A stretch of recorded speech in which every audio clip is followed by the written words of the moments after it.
Video में हम आपको वो बताने वाले हैं इंपॉर्टेंट क्वेश्चन जो 100% 11 मार्च को एसएसटी यानी सामाजिक विज्ञान में पूछा जाएगा। यानी अगर आप क्लास 10th में हैं और सामाजिक विज्ञान का तैयारी करने के लिए अगर आए हैं मेरे चैनल पे तो जरूर ये पूरा वीडियो देख लीजिएगा। ये वीडियो आपके लिए क्वेश्चन क्या है, सबसे पहले आपको काम करना है क्वेश्चन पे। तो क्वेश्चन हम बताएंगे किस टाइप का क्वेश्चन आता है और किस टाइप का क्वेश्चन नहीं आता है। अगर आएगा तो कैसे लिखना पूरा आंसर के साथ हम बताने वाले हैं। ठीक है, तो चलिए स्टार्ट करते हैं। तो हमारा जो पहला क्वेश्चन दिया हुआ है कि फ्रांस की क्रांति के दो कारण थे। करीब 2024 में आया हुआ था कि फ्रांस की क्रांति पे 4 कारण थे, पर मेरा उम्मीद है कि आप 2 ही डालें। अगर आप ज्यादा जानने का प्रयास में है तो 2 और भी डाल सकते हैं, आपकी बुक में लिखा होगा। अगर आपकी बुक में नहीं होगा तो उसके लिए आप मैसेज कीजिएगा, पीडीएफ लिखेंगे। तो देखिए क्या है कि आज फ्रांस की क्रांति के 2 कारण हमें लिखना है। तो पहला हमारा ये लिखना है कि फ्रांस की क्रांति के 2 कारण निम्न या निम्नलिखित है। पहला स्टेप हमारा ये होना चाहिए, क्योंकि कल के जो पेपर यानी 11 मार्च को जो पेपर का तैयारी में लगे हुए हैं वहां पे आपको सबसे ज्यादा स्टेप देखा जाएगा, ना कि आंसर पे ज्यादा डिपेंड है। स्टेप देखा जाएगा भाई कैसे लिखे। तो ज्यादा समय ना लेते हुए यहाँ पे पहला क्वेश्चन है फ्रांस का जो पहला हमारा कारण हो सकता है, इसमें फ्रांस का शासक जो लुई था एक आयोग जिद्दी तथा कर्तव्यहीन शासक था। यानी कारण यह है कि जो लुई था वो आयोग था, यानी योग लायक नहीं था उस शासन चलाने के लिए, और साथ में क्या था कर्तव्यहीन, यानी कोई काम नहीं करता था ढंग से। पहला कारण ये है। दूसरा कारण क्या है, तकनीकी। ठीक ना, फ्रांस में आम जनता की स्थिति बड़ी दयनीय थी, यानी दयनीय मतलब क्या थी, बहुत ही खराब थी। ठीक है, तथा लोग रोजी रोटी को तरस भरते थे। यानी वहां के जितने फ्रांस के लोग आम लोग था वो रोजी रोटी के लिए तरस में रह जाते। यानी उनका तो यही था कि भाई कुछ करना नहीं, रोजी रोटी, भाई रोटी खाना है, कैसे खाना है, कहाँ से आएगा, यही से में इसी कारण वजह से कई लोग जो है मर जाते थे, उनको खाने के लिए पीने के लिए कुछ नहीं मिलता था। तो कारण क्या है, लुई जो शासक था ना उसका मेन रीजन है कि भाई शासक अगर हमारा खराब रहेगा ना तो यहाँ पर देश के अंदर जितने भी राज्य के अंदर भी जितने जो है सब स्थिति खराब होने वाली है। तो मेन रीजन तो यही लिखना है कि जो शासक था वो आयोग था और कर्तव्यहीन था, जिससे हमारा क्या हुआ, जो आप लोग थे उनको रोजी रोटी नहीं मिल पाती थी, यानी डेली खाने के लिए कुछ नहीं मिलता था। ये लिख लीजिएगा। चलिए समझ में आ गया, स्क्रीनशॉट मान लीजिए। चलते हैं नेक्स्ट क्वेश्चन की तरफ। क्वेश्चन क्या आप देख ही रहोगे। हमारा क्वेश्चन है कि असहयोग आंदोलन कब चलाया गया है और इस आंदोलन के किन 2 कारण की विवेचना कीजिए। तो आपको पता होना चाहिए असहयोग आंदोलन जो है किसके द्वारा चलाया गया है और कब चलाया गया है। इसमें पूरा टॉपिक के साथ पूरा आंसर हमने लिख दिया है कि जिससे आपको कोई दिक्कत ना हो, कोई आंसर खोजने में दिक्कत ना हो। क्वेश्चन के साथ साथ इस वीडियो में हम पूरा आंसर बताते चल रहे हैं। ठीक है, तो जरूर आप तैयारी कर लीजिएगा मजबूती से कि आपका 1 नंबर भी ना कटे सामाजिक विज्ञान में। तो देखिए कांग्रेस ने महात्मा गांधी के नेतृत्व में 1920 ईस्वी में असहयोग आंदोलन चलाया। कब चलाया, कब 1920 में क्या हुआ, 1920 में क्या महात्मा गांधी के नेतृत्व में कांग्रेस ने असहयोग आंदोलन की शुरू की थी।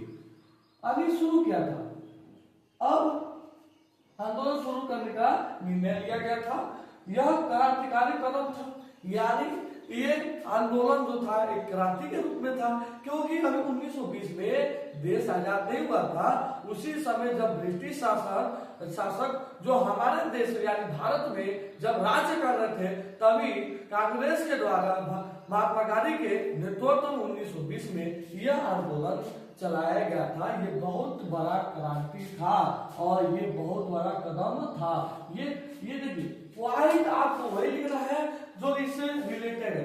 एक पॉइंट आपका बाहर नहीं जाना चाहिए, क्योंकि अगर पॉइंट आप गलत लिख देंगे तो 1 नंबर आपको कट जाएगा। तो आप पॉइंट पर ध्यान देंगे। कांग्रेस ने पहली बार सक्रिय कार्रवाई अपनाने का निश्चय किया।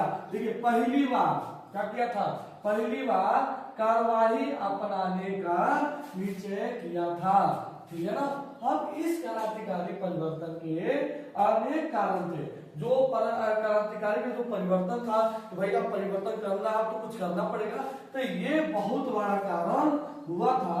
अब तक महात्मा गांधी ब्रिटिश सरकार की न्याय में विश्वास करते थे, यानी अब तक जब तक असहयोग आंदोलन नहीं हुआ था तब तक महात्मा गांधी क्या करते थे, ब्रिटिश सरकार के न्याय में वो विश्वास करते थे कि ये जो ब्रिटिश शासन है, जो शासक जो नियम रख रहे हैं वो पूरा क्या है, सही है। पर ऐसा कुछ नहीं था।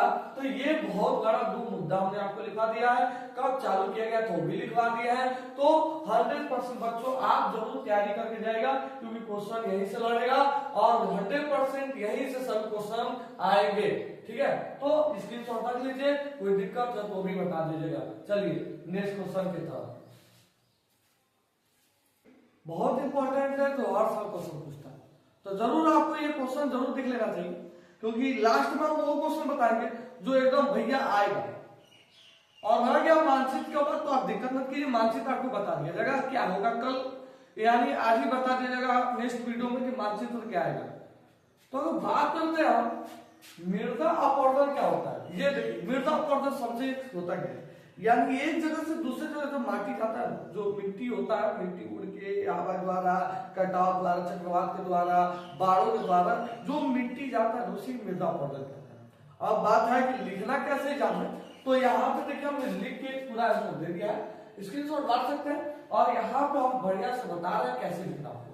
तो सबसे पहले कहेंगे मिट्टी के कटाव और उसके बहाव, बहाव को समझ रहे, पानी जब आएगा तभी ना काटेगा उसको, चाहे बहेगा, हवा के द्वारा बहना, बहुत ही जून जुलाई के जो महीने होता है तो उसमें क्या होता है, हवा बहुत तेज चलते हैं, गर्मियों के दिन है ना, तो गर्मियों के दिन में हवा बहुत तेज चलते, मासूम जब चलता है तो एक जगह से मिट्टी का उठा के दूसरे जगह ले जाते हैं, हवा बहुत तेज चलने के कारण।